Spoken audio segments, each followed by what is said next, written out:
या मान्यवरांनी स्थानापन्न व्हावे वरती आपण पुढे बसून घ्यावं। आपल्याला कल्पना आहे की केंद्र सरकारचं झोपलेल्या सरकारांना आपल्याला जागे करायचं आहे, म्हणून या जागे करण्यासाठी ते आशेतर्फे जागे होणारे म्हणून आपण गोंधळ मांडलाय।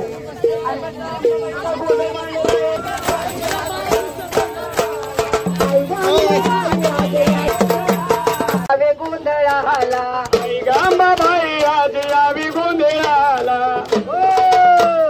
यावे गोंधळा करण्याला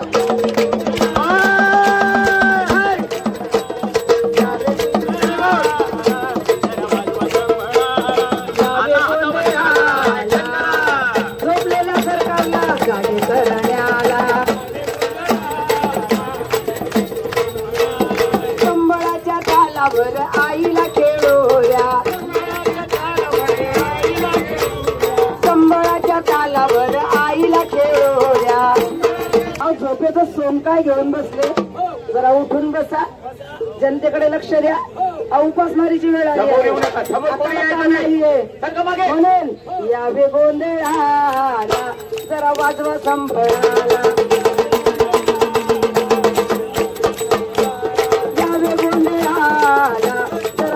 संभाळाला।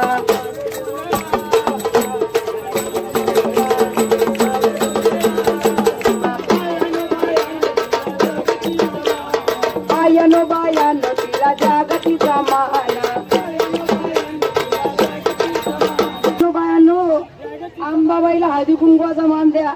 अहो तिला हळदी कुंकवाचा मान देऊन तिला प्रसन्न करा, म्हणजे आज जो तुम्ही गॅसवरचा स्वयंपाक चुलीवर करत आहात परत तुम्ही गॅसवरती स्वयंपाक करायला लागणार। यावे गोंधळा उपस्थित भगिनी आणि मित्रांनो, सर्वप्रथम आपल्या या जिल्ह्यामध्ये सुप्रियाताईंचा आपल्या सर्वांच्या वतीने मी स्वागत करतो। त्यांचे अनेकविध कार्यक्रम या जिल्ह्यामध्ये आज आहेत आणि या कार्यक्रमांना बाजूला ठेवून त्यांनी सर्वोच्च प्राधान्य या महागाईच्या या गहन आंदोलनाला दिलेलं आहे। यावर आपल्या लक्षात येत दिसेल की महागाई हा विषय किती ज्वलंत आहे। गेल्या काही वर्षापासून केंद्र सरकारमध्ये भाजपचं सरकार आल्यानंतर महागाईने सर्वात जास्त उच्चांक गाठला। 2014 आणि 2022 या कालखंडामध्ये महागाई 8 पटीने वाढली। सर्व क्षेत्रामध्ये या महागाईचा फटका आपल्याला बसतोय आणि आता सर्वाधिक जर झळ पोहोचत असेल तर ते गृहिणींना पोहोचते। घरगुती गॅसचे दर वाढले, जीवनावश्यक वस्तूंचे दर वाढले, गोड्या तेलाचे भाव 200 रुपयापर्यंत गेले। साधा मिठाचे भाव आता 24 रुपयाने 23 रुपये 24 रुपये किलोने मिळायला लागले आणि जीवनावश्यक वस्तूंच्या संदर्भामध्ये आज आपण पाहतो आहोत की याच किमती वाढल्या असं नाही, डिझेलच्या किमती वाढल्या, पेट्रोलच्या किमती वाढल्या। आता तर अशी परिस्थिती आहे की केंद्र सरकारच्या धोरणामध्ये आम्ही सर्वांना गॅस देतो, घरापर्यंत गॅस पोहोचवतो ही घोषणा माननीय नरेंद्र मोदींनी केली आणि सरसकट सर्वांना गॅस देण्याचा प्रयत्न केला, परंतु गॅसची हंडी 1000 रुपयाच्या वर करून टाकली आणि हा गॅस देण्याच्या नावानं राखेल गायब करून टाकलं। आता शहरामध्ये किंवा कुठेही महाराष्ट्रात नव्हे देशभरामध्ये 1 लिटर सुद्धा रॉकेल बाजारामध्ये मिळत नाही। एका बाजूला डिझेल महाग झालं, पेट्रोल महाग झालं आणि दुसऱ्या बाजूला जर गॅसची शेगडी बंद करायची आणि स्टोव्हवर यायचं असेल किंवा चूल पेटवायला जर पाहिजे असेल तर रॉकेल आपल्याकडे नाहीये। एक दुसऱ्या बाजूला आपल्या या महागाईची झळ इतकी पोहोचत चाललेली आहे की खतांच्या किमती वाढल्या, शेतमालाचे भाव दिवसेंदिवस कमी होत आहे आणि खतांच्या किमती वाढत आहे। आता या ठिकाणी आपले विनोदजी ताराळे यांनी खतांच्या किमतीचा एक आराखडा आपल्याकडे दिला। जवळजवळ किमती ह्या दुपटीनं वाढल्या, म्हणजे पोट्याच्या किमती 1700-1800 रुपयापर्यंत गेल्या, डीएपीच्या किमती वाढल्या, 20-20 वाढल्या, 16-16च्या वाढल्या, 14-14-0च्या वाढल्या। सर्व खतांच्या मिश्र खतांच्या किमती इतक्या मोठ्या प्रमाणावर वाढले की शेतकरी आज हवालदिल झाले। पेरणीचे दिवस आहे आणि या पेरणीच्या दिवसामध्ये खत कसे मिळवायचे, कसं कशाची चिंता शेतकऱ्याला आज आहे। आणि या महागाईची झळ पोहोचते आहे. महागाईने एका बाजूला त्रस्त झालेला आहे सर्वसामान्य नागरिक. या महागाईपासून दुसरीकडे आपलं लक्ष विचलित करण्यासाठी, दुसरीकडे लक्ष वळवण्यासाठी हे जे वेगवेगळे उद्योग आता सुरू केलेले आहेत. कधी नवनीत राणांचा विषय येतो, कधी नवऱ्याचा विषय घातला जातो, कधी हनुमान चालीसा आणलं जातं, कधी यामध्ये मधल्या कालखंडामध्ये सदावर टीव्हीवर चालले 15 दिवस, त्याच्यानंतरच्या कालखंडाचा भोंगा झाला तर आत्ताच्या कालखंडामध्ये मनसेच्या काही सभा झाल्या. एक वेळ मनसेची सभा झाली की मग देवेंद्रजीची सभा होते, मग उद्धवजीची सभा होते, मग त्याला उत्तर देण्यासाठी परत देवेंद्रजी येतात. म्हणजे चाललंय काय राजकारणामध्ये. राजकारणाची पातळी इतकी घाणेरडी आणि खालच्या पातळीवर गेली की गेल्या 40 वर्षामध्ये अशा स्वरूपाचा अनुभव आम्ही कधी घेतला नाही.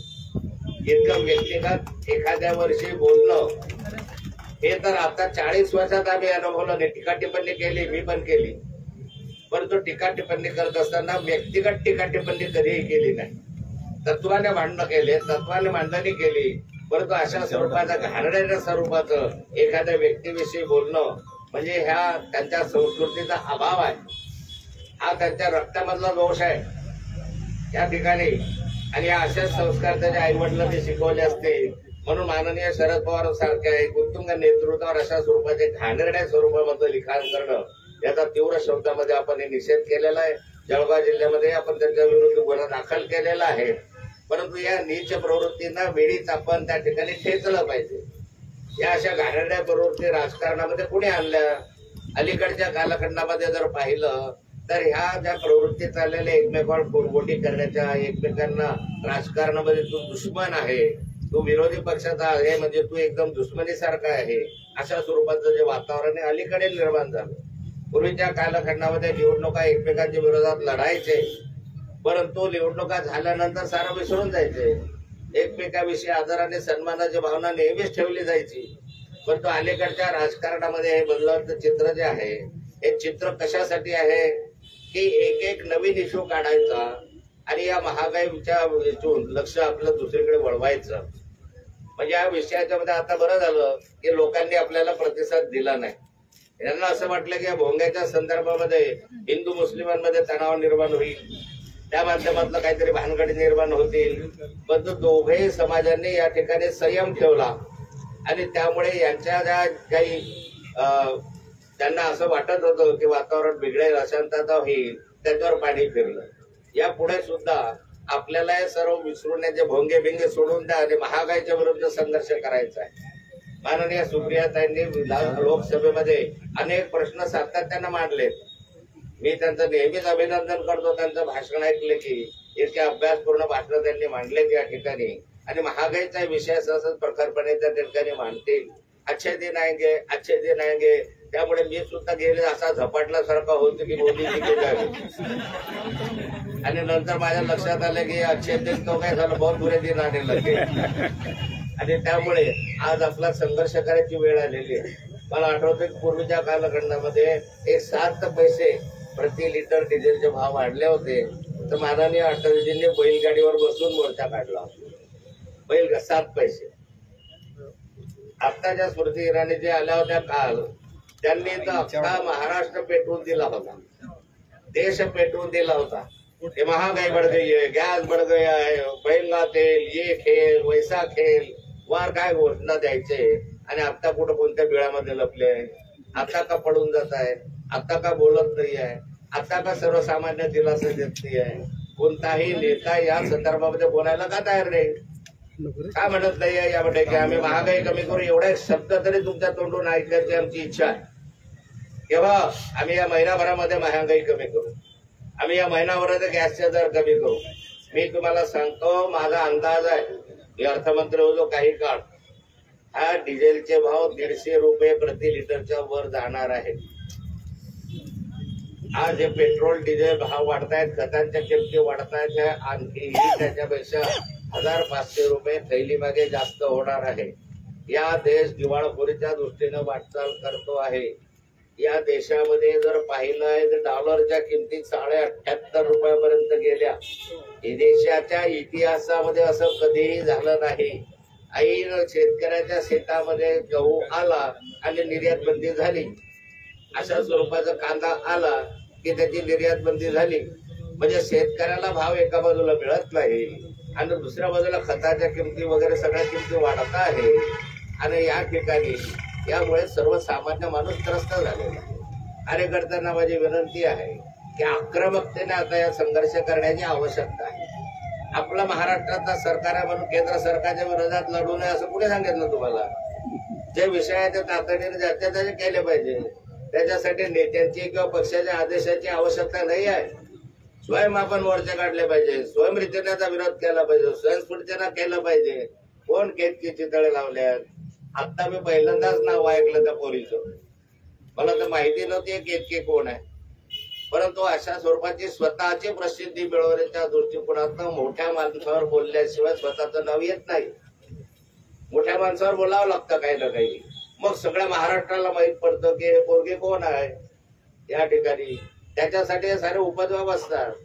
त्यासाठी आहे आता एक वेळ आता या ठिकाणी ह्या अशा रीतीचे घाणेरडे जे उपद्व्याप चाललेले आहे, या उपद्व्याप जर थांबवायचे असतील तर कार्यकर्त्यांनी संघटित राहून याचा प्रतिकार केला पाहिजे. महागाई आहे, अनेक गोष्टी आपल्या नजरेसमोर आहेत की त्याच्या समोर आपण विरोध करू शकतो. आज देशाची परिस्थिती जर पाहिली तर देशाची परिस्थिती फार चांगली आहे, अशा स्थिती नाही आहे. मी या ठिकाणी त्याच्यावर बोलणार नाही. पण महागाईच्या संदर्भामध्ये निश्चित या ठिकाणी आपण सारे हवालदिल झालेलं आहे. मला तर अपेक्षा आहे की महिला भगिनींचा एक मोर्चा काढला पाहिजे की बैलगाडीवर काढा, निघा. हजारोच्या संख्येनं महिला ज्यावेळेस रस्त्यावर उतरतात त्यावेळेस खऱ्या अर्थानं महागाईचा जो मोर्चा असतो तो केला पाहिजे. नाही तर 5-50 महिला आल्या आणि त्याच्यामध्ये आंदोलन केलं असं नको. आता तयारीनिशी मोर्चा काढा महिलांचा.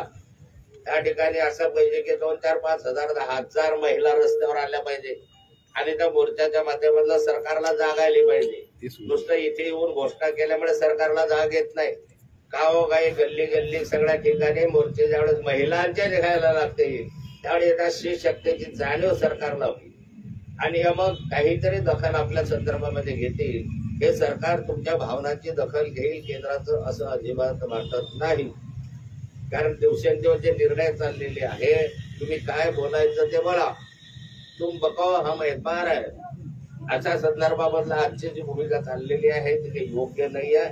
काय तुम्हाला करायचं असेल ते करा, पण सर्वसामान्य माणसाला दिलासा देईल असे निर्णय घ्या. कोणतंही सरकार असलं तर त्याच्याकडनं आपण अपेक्षा करतो की आम्हाला गोरगरीब माणसाला, सर्वसामान्य मध्यमवर्गीय माणसाला चांगलं जीवन जगता आलं पाहिजे. त्या दृष्टीने आमची अपेक्षा करणं काही गैर आहे अशातलं नाही. म्हणून आपण एवढ्या संख्येने या ठिकाणी मोर्चाला उपस्थित राहिला. काल रस्त्याकडे ठरलं की एक मोर्चा नाही, एक आपलं ठिय्या आंदोलन करूया. आणि एवढ्या नुसत्या फोनवर निरोप दिल्यामुळेही एवढ्या संख्येनं तुम्ही या ठिकाणी आलात. यापेक्षाही मोठ्या संख्येनं आपल्याला मोर्चाचं पुढच्या कालखंडामध्ये आयोजन करायचं आहे. त्याची तयारी करा. या सरकारला जाग आली पाहिजे आणि त्यामुळे सर्वांनी मिळून एकत्रित आपण प्रयत्न करूया. आज माननीय सुप्रियाताईंचं मार्गदर्शन तुम्हाला मिळतं आहे.